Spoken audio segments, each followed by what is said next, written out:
Welcome to today's episode of Indian Tech Icon Spotlight Bay Area Silicon Valley chapter, where we dive into professional career and lives of tech leaders, and we want to know more about them and their stories. Our guest today is Ranjeet Tayi. Today we will explore his journey and we'll hear from him about his vision around AI and design. Welcome to the show, Ranjeet. It's a pleasure having you here. Thank you, Sachin, for inviting me. Ranjeet, you have had a fascinating journey from founding a startup, now leading AI design. What was the transformational point in your career? So I started my career very early in the cycle as a design entrepreneur.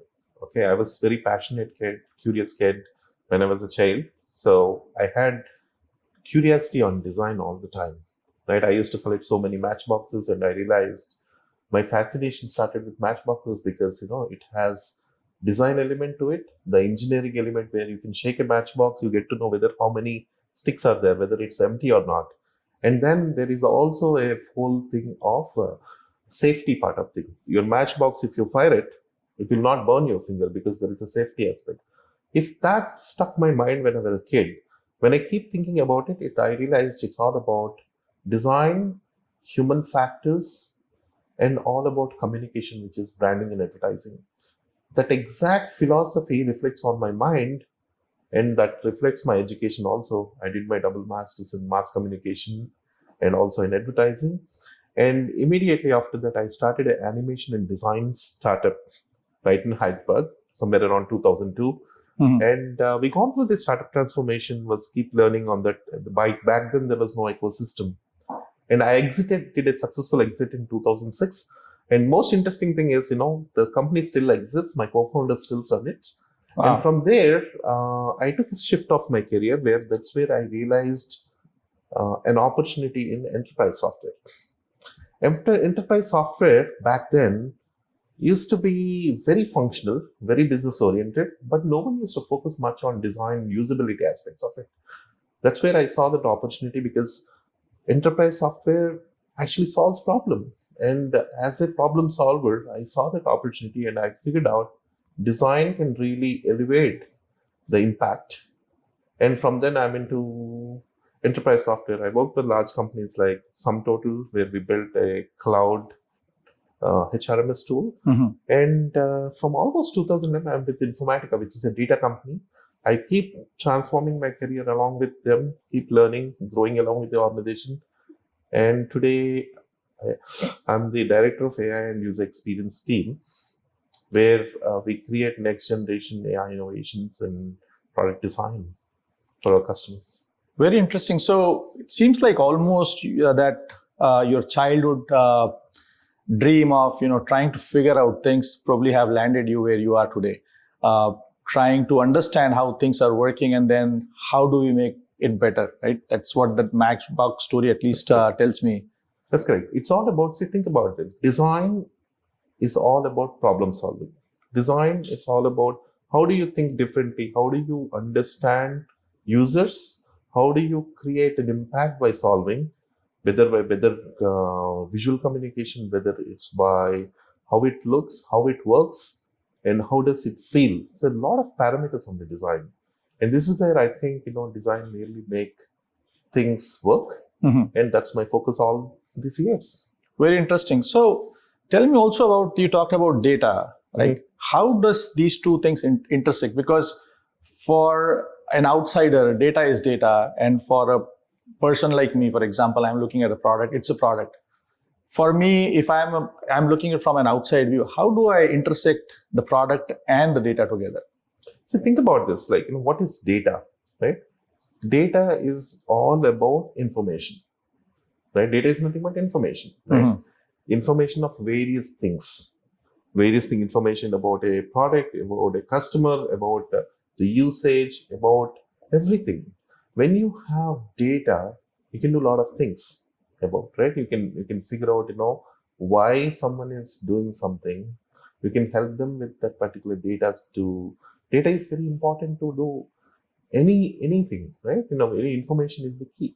Mm-hmm. Whereas the blend between design, data is help you to really figure out how does you use that particular information to model something so that making usable to the user, so that user can achieve that particular task with the set of data. I see. So basically, it's like looking at the data in terms of, okay, maybe for example, what kind of your audiences are or customer base is, and making those design decisions using that data. Is that exactly? Everything needs data. For example, like the user data, who is the user, what is his persona, what is he trying to do, what is his personality, what are the tasks they want to do, why they want to do, those all the set of data set. And then what information they use to do something to achieve a task, that's the set of data, right? Whatever the user is doing, that's other data. The information which is going to help is also a data, different sets of data, right? So here design plays a major role in stitching everything together so that user can achieve a goal with very simplicity without putting a lot of the cognitive load. It's easy to, that's where the design plays a major role in some user is coming to somewhere to do a task. You're helping the user to get successful. That's where design plays in the major role of orchestrating this user need. I see that the product design, I think it's the most important thing. If I'm looking at anything from a user standpoint, I also look for how easy it is for me to use. So is that your like the first thing that you think about, that the usability perspective, or are there other design consideration that comes to your mind at the same time? No, the first thing comes about is especially what is user goal? What is that he want to do? What is his key thing? Why he want to do around? What is his needs? Right? That's where it starts from. That's where the user research element comes into picture, where we figure out in terms of the needs and why, asking why questions, and finding out the data around that. I right? see. And then figuring out the problem, like there is understanding the user problem and figuring out various methods like design thinking to many different approaches to figure out how do you solve that particular problem so that there is no enough effort. It's simplified user experience we can able to build. It's an iterative process. We learn, we test, and that's how we generate various ideas and drive innovation and help the customers in terms of getting the best possible optimal solutions. Wonderful. Yeah, that's a great insight for someone who does not know how these things work, because you generally look at the product and you don't know how much of an effort may have gone to build that thing. So that's a good thing to know. The other thing we talked about, the intersection of data and the design. Now there is another element, which is AI. Yeah. So how does this AI play its role into this intersection of, or rather working along with data and design? Think about this, right? See, one is I'm very fortunate to get associated or get exposed to AI very early in my cycle. Almost like from 2015, I'm started working on AI because of Informatica, which is a data company. And AI is all about data, right? What is AI? AI is all about intelligence, right? The intelligence is always pumped from data based on various methodologies. AI is a tool, it's a technology where actually you can making things smarter, right? By various things, by predicting next actions or doing an actions on behalf of the user or giving some recommendations. So it's basically AI is helping to make things fast. And so that way it's easy to accomplish particular task without huge effort. So is it fair to say that AI helps to optimize whatever you do in terms of saving those many hours, or maybe even building those models that will help you to further enhance the productivity? Absolutely, because AI is also transforming big time. If you see that this is one of the most fabulous time we are living in. This is the biggest transformation shift we are seeing in our generations. That AI is growing at a speed than a race car, right? Everything is transforming because the technology is growing that way. The intelligence and optimization, it's growing big time, so that we can provide faster solutions. For your question, especially, AI will help us to really accelerate things. It's all about us as technologists or problem solvers to really figure out how do we use AI for better living, for better optimization? Of course, there are when this transformation happens, there are a lot of uncertainties, a lot of these ambiguity will be there. Yeah. We have to cross that particular thing, and we should now realize that AI is real, because today, if you see in our daily life, almost everything we are touching AI, right from your alarm to your smart cars to Yep. everything, like one or the other forms, we are already living with AI, right? Now the future is going to be amazing. Right. I think, yeah, AI does definitely have impacted, I think, every life on the earth today. Now, some of the use cases that we generally see around us in terms of when we have to talk about AI, they are more weighted out in terms of the outcome that AI provides. Now, in your case, where it's more research based, UI based, or you're trying to figure out things. Now, how much reliance on the data is good, or I should put it probably in a different way, that is that reliable what AI is generating for you, or how do you validate what's coming out of AI? The biggest thing about when it comes to AI is trust factor. Okay, it's all about when we are building products, when we are designing products, right? How do you bring trust so that someone trusts your suggestion, that AI or the product or whatever thing, right? So it's a process of doing things. There are a lot of hallucinations which keeps happening. Or there is also, in terms of AI will also throw a lot of garbage out, garbage in, garbage out. It's end of the day, if you look at it, it's all about your data, right? If you have right set of data, you're going to get a good data will lead to good design and good outcomes. Bad data will lead to bad data, right? So to get the AI right, there are a lot of things we need to take care of things, especially making sure the data is correct, making sure it's designed right, making sure it communicates with the user right. Okay, making sure user have a control, making sure the governances are on plate, right? These are still a part and parcel of design. That's the reason, design for AI is a very big thing, and it needs to be taken care responsibly. Well said, yeah. And the whole thing is, especially in terms of, this is a fast-paced world. Things are changing very, very rapidly.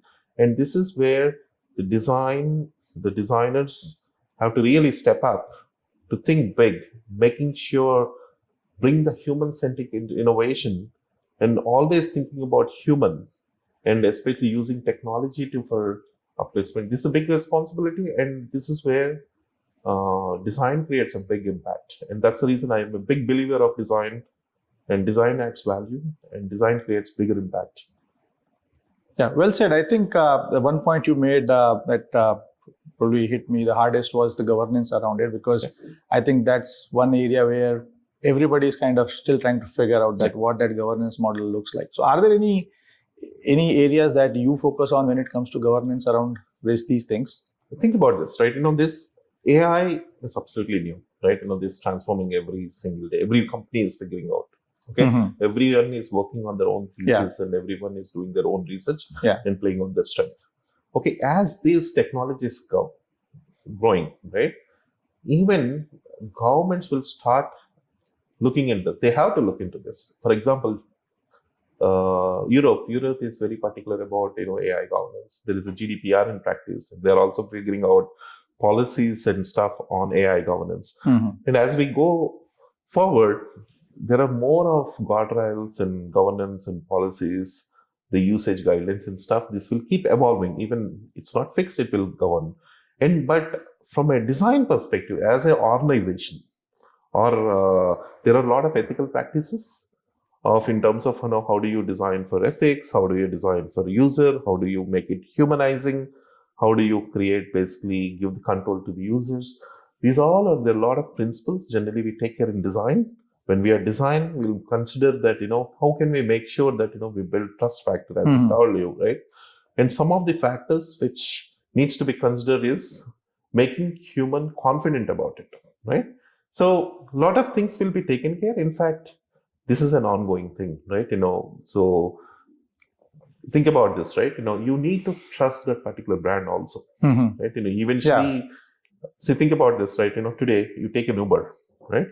You don't even know the person, but you're going with a stranger, That's right? right. Yeah. Because you don't even think about it. You just book a ride, and someone came in, you went into that car. He's a stranger, he dropped you. Why do you trust it? Because there is a trust factor there because of that particular brand and the ecosystem of service which they are giving. That's right. Same thing applies. It's end of the day. This AI is just a technology and a tool which is happening to for end of the day.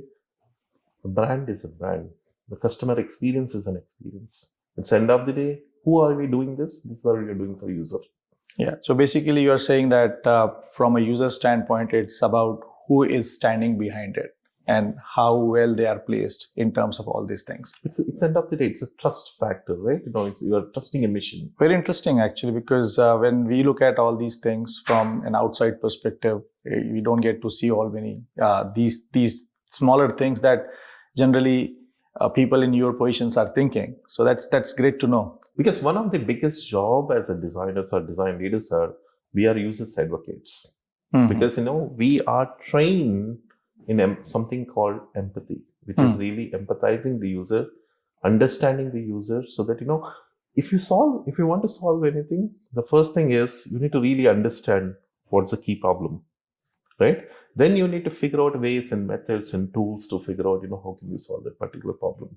The fundamentals are still same, right? Whether you have AI, whether you don't have AI, the fundamental product design or the problem solving is same, right? So it's a designer's job to really figure out bringing everyone together, okay, collaborating with the cross-functional team and making sure the solution works for the user, test with that particular users and figure out whether this solution is working. It's a complete iterative process. In design, there is no one end. It's a complete iteration. You can always do better. You can do it by learning. That's a great perspective, and it's good to know like what goes in. Now, shifting a gear a little bit towards your leadership style. Like, you have been leader for so many years. You have founded a startup, and then you did an exit out of that, and then you talked about your transformational journey as well. You call yourself as a player coach leader, right? Yeah. If I understand correctly, that means you have hands-on experience as well as the experience of coaching. How does it impact your work in day-to-day basis? Like in Fantastic, terms of, that's a great question actually, Sachin. Player coach means especially you also play and you also coach the team, basically. You are also a player among the team, right? See, one is especially you can't preach something until you practice it, right? So when you are also along with your team, and also play with your team and help your team, mentor your team, right? So it's end of the day, this is a team sport. The whole software design or design-led innovation is a team sport, right? So you have to collaborate with multiple people and able to bring that particular innovations along, right?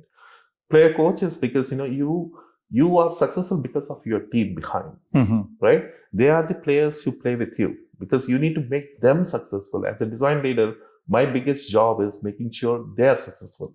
And if they want to successful, I know in and out about it. I should know. Or otherwise, I should learn and tell them or help them to be successful, right? It's a together journey. And being a creative leader, my style is always creative. And we'll figure out a creative ways to drive innovation and problem solving together. And that's working well for me. Yeah, I kind of see that. So basically leading from the front, basically, right? That's correct. Yeah. That's correct. Now, other thing I also want to touch upon is that because you have been into this profession for so long, you have built the products, taken product from 0 to 1, and then scaled them from 1 to N. What's the shift in mindset looks like? See, this is a great question again. 0 to 1 and 1 to N is completely two different ball games. It's a different mindset game. 0 to 1 is very hard, in fact. The reason why 0 to 1 is hard is there is no existence of anything. It's kind of an uncharted territory where, you're figuring out mode, right? You still don't have it. 0, 1 is you are in trial and error. You're figuring out whether the solutions work or maybe this could be an idea or maybe like, figuring out what the fundamentals you want to build. You're Mhm. building that particular building blocks, right? And then making sure that whether this works, whether it sticks with our users' need, whether it sticks from a business point of view, whether it makes revenue, whether it's going to stick to that particular thing, right? Mhm. That's 0 to 1. Okay. 0 to 1 is a transformation because you're building one by brick by just like a Lego block, Mhm. Mhm. right? 1 to n is a different scale altogether, right? Once you build on that, 1 to n is especially in terms of you're scaling big. They're actually onboarding so many customers, helping different use cases, different technologies, different onboarding. So it's a scale game, right? 1 to n, you need more of in terms of, how do you processing compute? How do you actually, to 100,000 customers? For example, some of my projects which we design, how million assets. Okay. How can someone search million assets? Mhm. How can someone manage million assets in your small UI, right? Mhm. How can we make it usable? How can don't we have like 1,000 features or 100 features? And because these are enterprise software, pretty large, complex business use cases. So how do you still make it usable so that people understand it? And still there is a purpose why someone is coming and doing their job. Because these are B2B applications and making sure they do their job effectively Mhm. and learn continuously so that we can make products better and better, so that we can create great user experiences and build the whole customer journeys seamlessly so that, it's very easy to use. And that's how basically you build the brand reputation and impact and its value. There's a lot of rippling effects in terms of impacts, how we create from the product to business. Hmm. So seems like a different mindset altogether when going from 0 to 1 and then going from 1 to n.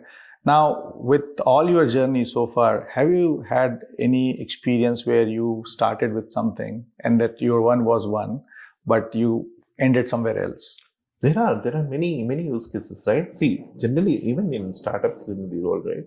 So I can give you some examples. In fact, we started world's first in Informatica. We started something somewhere around 2015. We started something like world's first data-centric security product. Mm-hmm. Okay, we thought, hey, data-centric security is new, because everything security starts from data itself. Instead of perimeter don't work anymore because of the technologies, everything is going into cloud. And we started building that particular thing. Slowly we realized there is a privacy aspects of it, governance of the aspect of it, and we figured out this. And after a while we figured out that hey, this is going into a different thing, whereas like we saw a different opportunity altogether. Mm-hmm. Which is like data catalog. Customers are really struggling to manage their data sets. How do they? Because everyone has so much days of data. It's Right. very hard for them to figure out like where the data is. How do they manage it? How do they govern it? That's an opportunity which we saw during this particular product.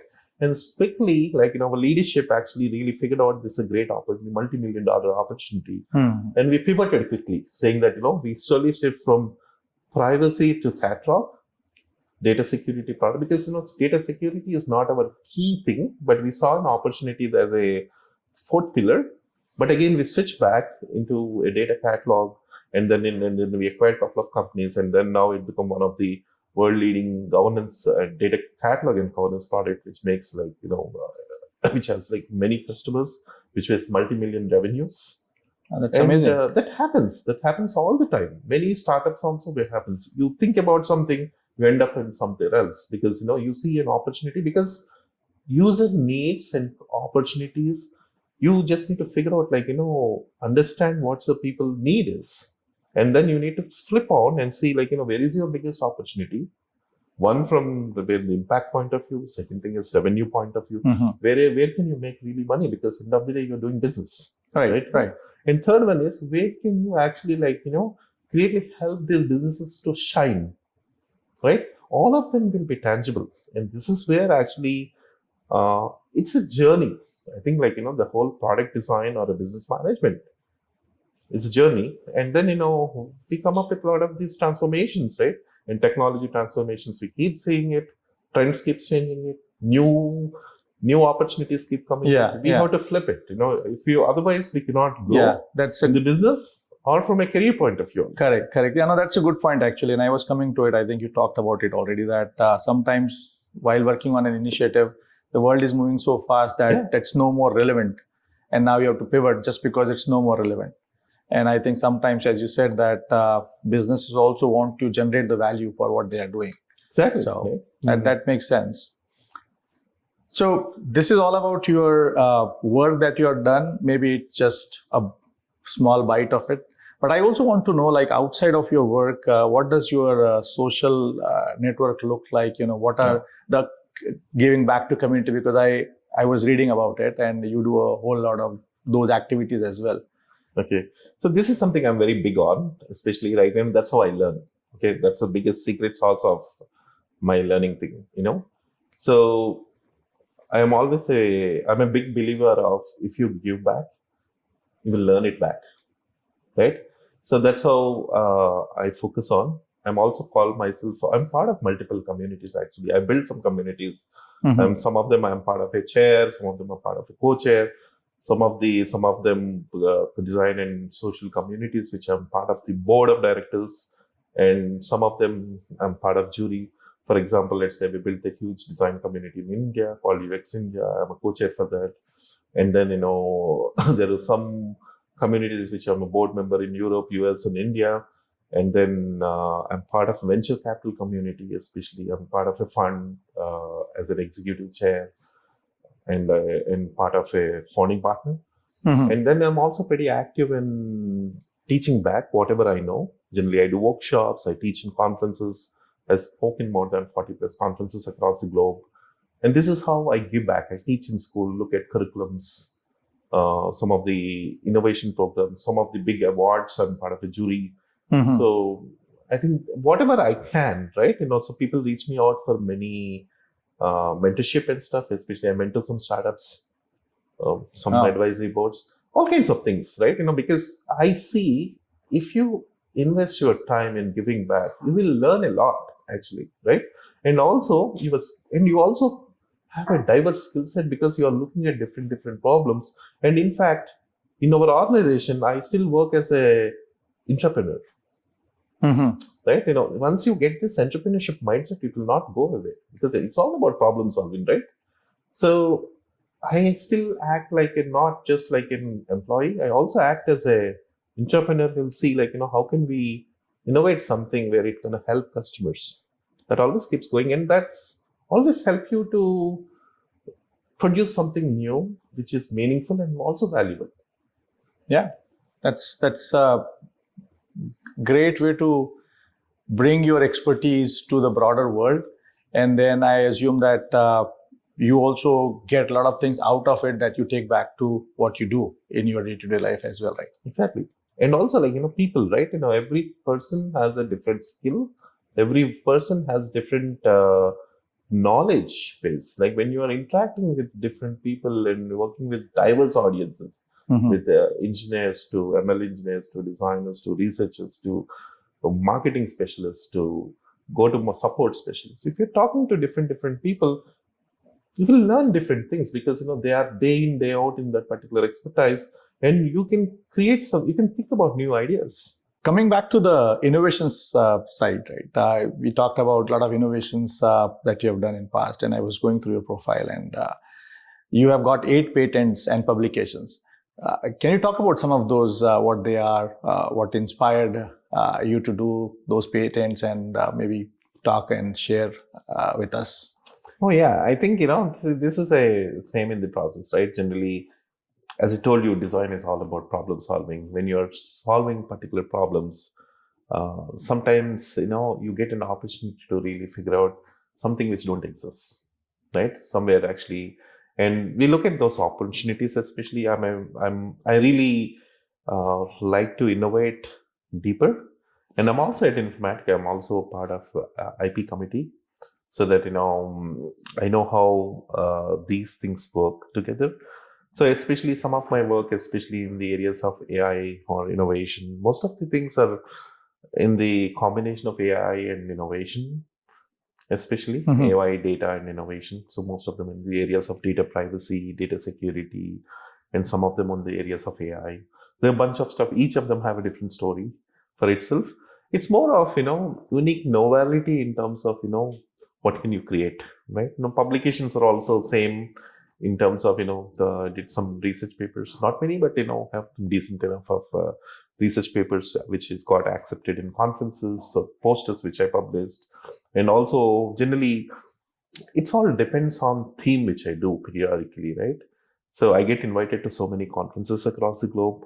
So I take that medium as a giving back. And typically, so most of the things which generally I do is more of upskilling people based on whatever I learn. I try to give back in a meaningful way based on my understanding and my philosophy. It might be helpful to someone else, right? And that's how thousands of people got equitable to deliver in front of thousands of people. And I feel good about it, actually. No, it's an amazing feat, because when we talk about patents and publication, not everyone is capable of doing it. And also, I think we do see a lot of people who are really smart, but only few of them actually go that far to get things patent, because it's a different, probably it's a bigger discussion than this, getting into patents. But it's a really commendable that 8 patents on your name and publications. That's something amazing. So congratulations for your patents. Thank you. Now, we have talked about your professional journey, your life, about work, and your engagement with the community. Most of your engagement with the community has been around, giving back to the society in terms of, learnings, coaching them, mentoring them. Somehow this is all related to work in terms of what you want to help the community with. I also want to touch base about your personal aspirations outside of work. What Ranjeet is outside of work, like when you're not talking work, what is that thing that keeps you going? So I think I'm also a kind of a similar personality outside too, very passionate. And so all my friends call me as crazy guy, especially, I like partying, go for partying, to travel across the globe with family. I have 2 fantastic, fabulous, beautiful daughters, 2 daughters. One is 12 and 7. So I spend some time with them. I want them to be successful, and we travel. And apart from them, so I have very good circles of friends. In fact, that's one of the things is I'm a social guy, right? I can't live alone, right? Probably I'm a person with people, especially I have different circles of people who are into different segments of professions or different things, right? So I try to be with everyone, right from college friends to, I have technology friends, I have C-level executive friends, and then I have friends, neighborhood friends, and different kinds of friends. I have a bike, which is actually Interceptor 800cc Honda. Sometimes I go there. And I try to do something, whatever I like, So I don't have any specific, I used to do photography in the past. I built a photography community along with it in the past. So now I don't do much of photography. I don't have the time to do that. But some of the other things we keep trying to do them. Now the newest hobbies which I'm learning is I want to do crabbing. This is a new hobby which I started. Yeah. Tell me about that. Just like fishing, it's crabbing. Wow, okay. So this is something which I want to learn. I just got fascinated with my friend. And other couple of things, my friends are asking me to come for a long roadies trips on bike roadies. I need to get started on it. Yeah, that will be interesting, yeah. And generally we do treks and all of the things. Those all are common. Generally campings and all of the things in the US and traveling across the globe. Sometimes we do impromptu trips with my family. Impromptu trips are very interesting. We just successfully did it for 14 days in Europe. So impromptu trip is like, you don't know where you're going. You decide on the breakfast table, and then you check out your hotel, get into train, go somewhere, next country, whatever. If you like it, you stay back. Impromptu, there is no plan. Okay, only plan you have like in date and out date. That's it. And it worked pretty well. And in fact, like a lot of people get surprised, like, how do you manage with kids? But there is a fun in that, Yeah, I'm sure that, learning as you're going along the way, and it could be surprising. Like a lot of us do research and go, so you are kind of expecting what you are going to see. But I think this kind of trips it's totally unexpected. Like what you Yeah. get to see. See, it's again, right? We have one life. We need to enjoy it, right? It's all about, what makes things nice for you, happy for you. Of course, like, most of things are professional, but I think, my passions aligns. That's the thing, like, so design is my passion. I see design in everything, and that's how I manage it.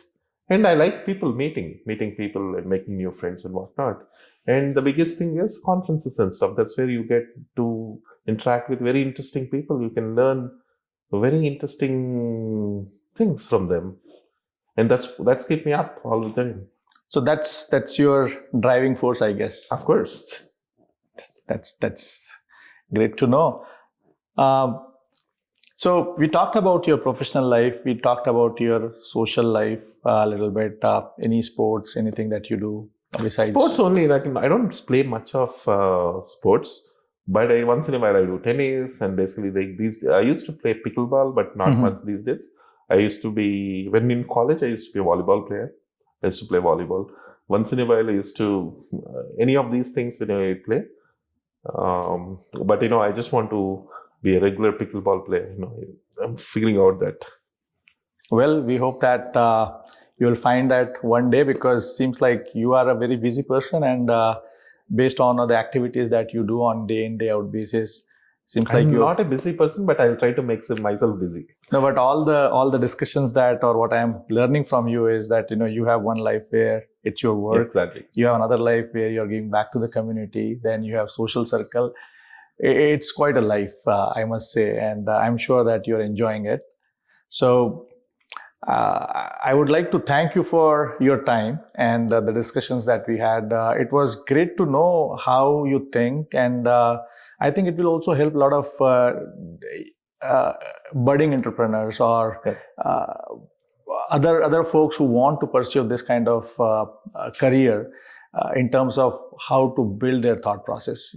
Do you have anything for them, as in particular, people in design, product, any kind of message for them? Yeah, one thing which I want to tell about, right? See, the world is always keep transforming. Like, this is the biggest transformation, right? The AI is the biggest opportunity.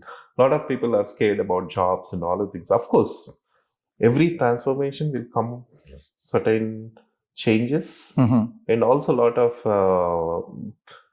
abnormalities. A lot of things we don't know what it is, right? That also give us for good. It gives us new opportunities around. That's where what we need to do is we should always upskill ourselves. Look from basic fundamentals. What is the basic fundamentals? The needs and problems. Those will not change. Mm-hmm. The human needs. The only thing is basically figure out the problems, needs, and solve it in a way that you create a human-centered way, making sure human is focused. Machines can take over whatever thing it is. If you focus on that particular thing, problem solution, in a very smartest way or intelligent way of doing things, that's an opportunity, that's an impact creation, right? So I would say everyone focus more on problem side, think creatively, use, because a lot of tools keeps coming and going, trends keeps coming and going. Right, yeah. Fundamental needs will be same, right? If we focused on the basic fundamentals and also create your value proposition on that, you're always successful. Okay, and be authentic and genuine on what you believe in the philosophy of, and happily follow. Don't worry much about things, but the only thing which is needed is, especially in terms of learn and think about what is the impact you are creating. If you start thinking from an impact point of view, right, you will be always successful. Right? Great. Thank you again for that insight. And I am sure that young people will learn from this. They will take this advice that will help them to go in their career long way as well, as you are doing.